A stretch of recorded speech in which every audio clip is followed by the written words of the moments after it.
सभी का फिर से स्वागत है। और आज हम सीखने वाले हैं नो। नो नो मीन्स होता है जानना। तो आज हम प्रैक्टिस करेंगे नो के ऊपर हम प्रैक्टिस करने वाले हैं। और नो मीन्स होता है जानना। जैसे कि आप जानते हैं कि maximum practice makes perfect, otherwise non is perfect. Maximum practice इंसान को परफेक्ट बनाती है, अदरवाइज कोई परफेक्ट नहीं होता है। तो प्रैक्टिस कीजिए, प्रैक्टिस करेंगे नो के साथ में। नो का मतलब होता है जानना, ठीक है। कैसे प्रैक्टिस करेंगे देखिए। प्रेजेंट इंडेफिनिट के सेंटेंसेस लिए हैं मैंने। तो do you know how to speak English? Do you know how to speak English? Do you know मतलब क्या आप जानते हैं कि इंग्लिश कैसे बोली जाती है? कि आपको पता है? अंग्रेज कहते हैं कि हम इंडियन क्या कहते हैं? हम इंडियन कहते हैं कि मुझे ये काम करना आता है, या मुझे पता है कि मुझे ये काम करना आता है, मुझे इंग्लिश बोलनी आती है, मुझे पढ़ाना आता है। लेकिन अंग्रेज ऐसा नहीं कहते हैं। अंग्रेज कहते हैं कि मैं इस काम को करना जानता हूँ, ठीक है ना, ऐसा कहते हैं वो। तो हमें उसी के ट्रैक पे जाना होगा और उसी तरीके से हमें बोलना होगा, ठीक है। तो ऐसे हमें आसानी भी हो जाएगी। तो देखते हैं, do you know how to speak English? Practice करेंगे फटाफट। तो यस, इसका आंसर यस और नो दोनों में हो सकता है guys. Yes I speak English. So yes, I know how to speak English. Yes, I know how to speak English. मैं जानता हूँ कि इंग्लिश को कैसे बोला जाता है, या मुझे पता है इंग्लिश को कैसे बोला जाता है। और नहीं पता है तो I don't know how to speak English. मुझे नहीं पता है या मैं नहीं जानता हूँ कि इंग्लिश को कैसे बोला जाता है। But I know how to speak Hindi. But मैं जानता हूँ कि हिंदी को कैसे बोला जाता है, या हिंदी कैसे बोली जाती है, ठीक है। इतना हुआ। Do you know how to create a new thing? क्या आप जानते हैं, क्या आपको पता है कि नए विचारों को, नई सोच को कैसे क्रिएट किया जाता है? तो यस, आंसर यस और नो दोनों में आप प्रैक्टिस करेंगे। Yes I know how to create a new thing. Yes मुझे पता है कि एक नई सोच को, एक नए विचार को कैसे क्रिएट किया जाता है। और नहीं तो no I don't know how to create a new thing. No, मुझे नहीं पता कि नए विचारों को कैसे क्रिएट किया जाता है, ठीक है।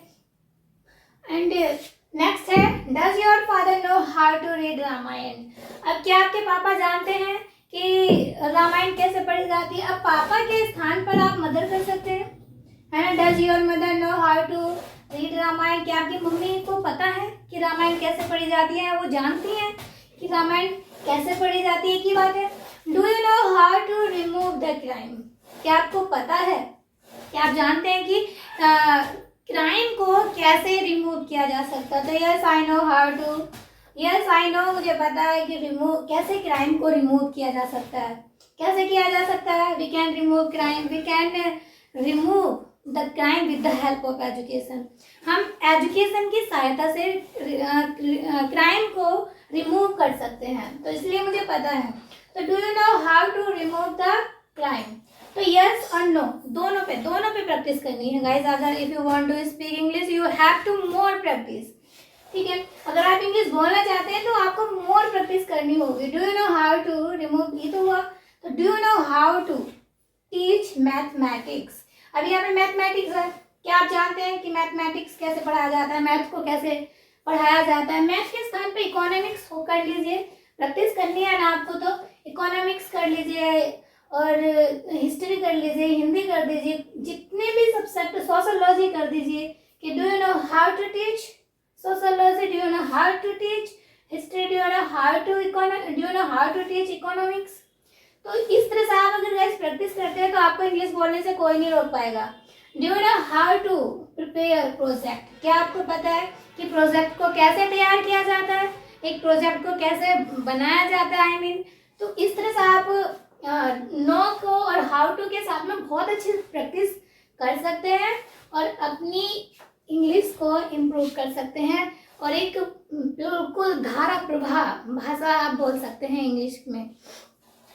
तो यही बात करते हैं। Do you know how to prepare project? Do you know how to prepare project? क्या आपको पता है कि प्रोजेक्ट को कैसे तैयार किया जाता है? तो yes I know how to prepare a project. No तो no I don't know how to prepare a project. नहीं, मुझे नहीं पता कि कैसे प्रोजेक्ट को तैयार किया जा सकता है। इस तरह से आप मोर प्रैक्टिस कर सकते हैं, मोर सेंटेंस